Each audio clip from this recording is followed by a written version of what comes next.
Immigration के लिए जाने वाले लोग हमेशा परेशान रहते हैं कि एज थोड़ी ज्यादा हो गई है या कौन से नए नॉमिनेशन प्रोग्राम्स हैं या क्या है जो हम एक्सप्लोर करके अपनी अपॉर्चुनिटीज बढ़ा सकें। तो मेरा जो ये आज का वीडियो है इन्हीं सब लोगों के लिए है और मैं आपको बताना चाहती हूँ SINP यानी कि सैस्क्वैचुअन का जो नॉमिनेशन प्रोग्राम है वो आप लोगों की बहुत सारी प्रॉब्लम्स का सोल्यूशन बन सकता है।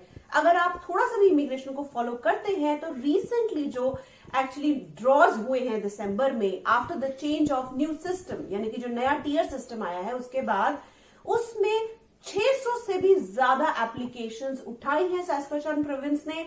और आपको ये जान के हैरानी हो जाएगी कि 100 से भी ऊपर नॉक कोड उसमें उठाए गए हैं। यानी कि सोचिए आपके लिए कितनी सारी अपॉर्चुनिटीज हैं, काफी अलग अलग फील्ड के नॉक कोड्स को उठाया जा रहा है। तो प्लीज आगे मेरे साथ इस वीडियो में देखिए और जानिए कि आपकी क्या अपॉर्चुनिटी है इसके अंदर और आप कैसे ये अपनी एक एप्लीकेशन डाल के अपनी कनाडा की सपने को सच कर सकते हैं।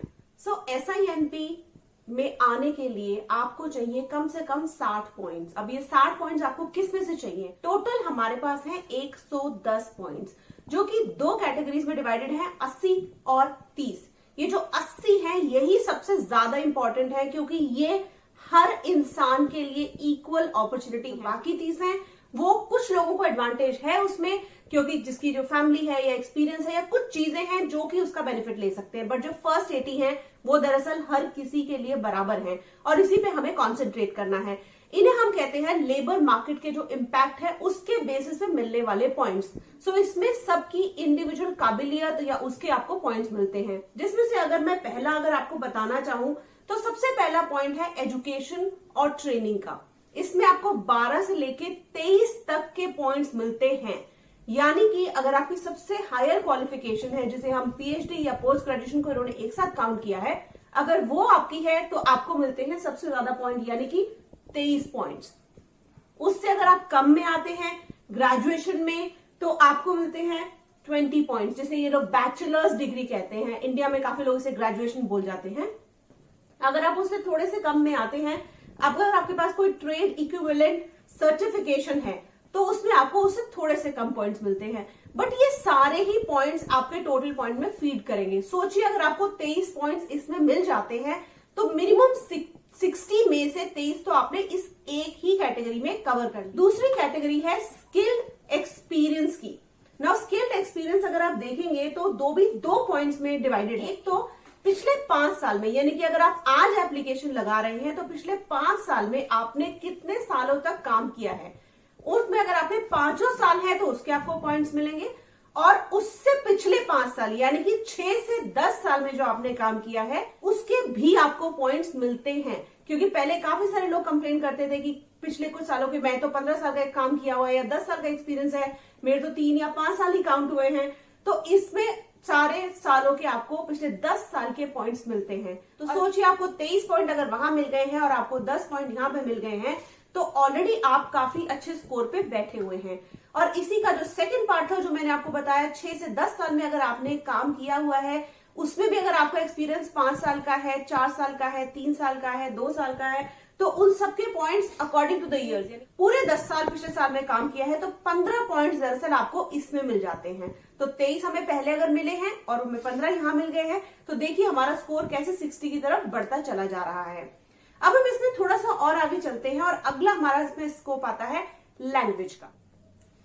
अगला इसमें हमारा आ जाता है लैंग्वेज। अब लैंग्वेज में भी दो चीजें हैं। अगर आपको फर्स्ट लैंग्वेज इंग्लिश या फ्रेंच आती है और सेकंड भी यही दोनों ऑप्शंस है, अगर ये दोनों अगर आपको आती है तो दोनों के आप पॉइंट्स ले सकते हैं, स्कोर कर सकते हैं। इसलिए मेरी सलाह आपको यही रहेगी कि अगर आपको इंग्लिश बहुत अच्छी आती है और फ्रेंच थोड़ी, या फ्रेंच बहुत अच्छी आती है और इंग्लिश थोड़ी, तो कोशिश कीजिए आप दोनों का एटलीस्ट पेपर दे। बेसिक्स भी आने में भी आपको कुछ नंबर जरूर मिल जाएंगे जो आपकी ओवरऑल टैली में हेल्प करेंगे। तो जो आपकी मेन लैंग्वेज है, जो फर्स्ट लैंग्वेज है, यहाँ पे हम एग्जांपल लेते हैं इंग्लिश। तो अगर आपकी फर्स्ट लैंग्वेज इंग्लिश है और आप उसमें CLB 8 या उससे ज्यादा, अब 9 और 10 की कोई जरूरत नहीं है, CLB 8 में ही काम चल जाएगा। तो अगर आपने CLB 8 लिया है तो आपको मिलते हैं 20 पॉइंट्स।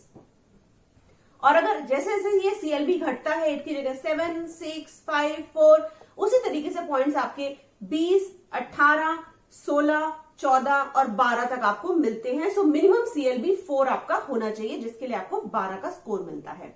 ऐसे ही जो इसकी सेकंड लैंग्वेज, जब क्योंकि फर्स्ट अगर हमने इंग्लिश कंसिडर की, सोचिए अगर हमारी सेकंड फ्रेंच है और फ्रेंच में भी अगर आप पेपर देते हैं और इसी तरीके से आपको उसमें CLB 8, 7, 6, 5, 4 अब मिलते हैं पॉइंट्स, और यहां पे पॉइंट शुरू होते हैं आपके 10, 8, 6, 4, 2। वही बात है, CLB 8 सबसे ऊपर और CLB 4 सबसे नीचे। तो सोचिए अगर आप पॉइंट्स की टैली अभी तक चला रहे थे तो यहां पे भी आपको अच्छे खासे पॉइंट्स मिलने का स्कोप है। अब इस वाले सेगमेंट में जो आखिरी पॉइंट्स हम लोग ले सकते हैं वो है दरअसल एज के, और यही एक बहुत बड़ा इश्यू होता है काफी सारे लोगों के साथ कि मेरी एज 38 हो गई है, 40 हो गई है। तो आप लोगों के लिए थोड़ी सी खुशखबरी है कि 40 to 50 के लोगों के लिए भी एज के पॉइंट्स हैं। जी हाँ, एज के पॉइंट्स हैं। 35 to 45 को यहाँ पे एक साथ कंसिडर किया 10 पॉइंट, और अगर आप 46 to 50 की एज में हैं तब भी आपको 8 पॉइंट्स मिलते हैं। अब मैं इस पे क्यों हाईलाइट कर रही हूं, पहली वाली एज मैंने 18 से 21 या 22 उससे ऊपर क्यों नहीं बताई, देखिए उनका तो कोई इश्यू होता ही नहीं है, बट फिर भी फॉर अ टैली मैं आपको बता दूं 18 to 21 को मिलते हैं 8 पॉइंट्स, यानी कि अगर आप 46 ईयर्स के हैं आपको भी उतने ही पॉइंट्स मिलेंगे जो 21 ईयर ओल्ड बच्चे को मिलने वाले हैं। 22 to 34 को मिलते हैं 12 पॉइंट हैं। तो अगर आप 40 to 45 के हैं प्लीज ये मत कंसिडर कीजिए कि आपको कोई डिसएडवांटेज है। टोटल बनते हैं आपके 80 पॉइंट्स। अब सोचिए हर उसमें आपके पास स्कोप था अपने पॉइंट्स को इंप्रूव करने का, बेटर करने का। एज ज्यादा है तब भी आपके लिए काफी बड़ी अपॉर्चुनिटी है। तो ये थे हमारे फर्स्ट टाइप ऑफ पॉइंट्स जो हर किसी को मिल सकते हैं। अब इसमें जो सेकंड पार्ट है वो पॉइंट्स जो कि उन लोगों को मिलेंगे जिनको कि ऑलरेडी कुछ एडवांटेज में। पहला जो होता है वो है एम्प्लॉयमेंट ऑफर, यानी कि अगर आपको पहले से कोई जॉब वहां पे मिली हुई है, आपके पास एम्प्लॉयमेंट ऑफर है, तो अगर आप वो दिखाएं तो आपको स्ट्रेट अवे 30 पॉइंट्स मिल जाते हैं। सेकंड इसमें आता है आपके close relatives. Close relatives does not mean close neighbour, right? आपके साथ वाले घर में रहने वाला इंसान आपका क्लोज रिलेटिव नहीं है। ब्लड रिलेटिव्स यूजुअली इसमें काउंट होते हैं। आपका भाई, आपकी बहन, कोई भी ऐसा फैमिली ब्लड रिलेशंस वाला बंदा अगर बाहर है तो उसके आपको मिल जाते हैं 20 पॉइंट्स। 5 पॉइंट मिलते हैं आपको वहां रहने के वर्क एक्सपीरियंस या स्टडी एक्सपीरियंस के, यानी कि अगर आप पहले सस्केचुआन में रहे हैं कुछ टाइम के लिए, कम से कम मिनिमम 12 महीने, यानी कि अगर आपने 1 साल के लिए वहां पे पिछले 5 साल में काम किया है तो उसके भी आपको 5 पॉइंट मिल जाता है। आपने वहां पे स्टडी एक्सपीरियंस किया है, यानी कि पोस्ट ग्रेजुएशन लेवल पे भी आपने कम से कम 1 साल की पढ़ाई की है, तो भी आपको 5 पॉइंट्स मिल जाते हैं। तो देखिए अगर ये आपको मिलते हैं तो डेफिनेटली आपके पास एडवांटेज है। और SINP आपके लिए प्रोग्राम है। जो लोग कॉमन 80 पॉइंट्स में कॉम्पीट कर रहे हैं उनके लिए भी बहुत अच्छी एडवांटेज है, क्योंकि आप वहां पे भी बहुत अच्छे पॉइंट्स ले सकते हैं। हमने ये सब बड़ी क्लियरली अभी जाना है।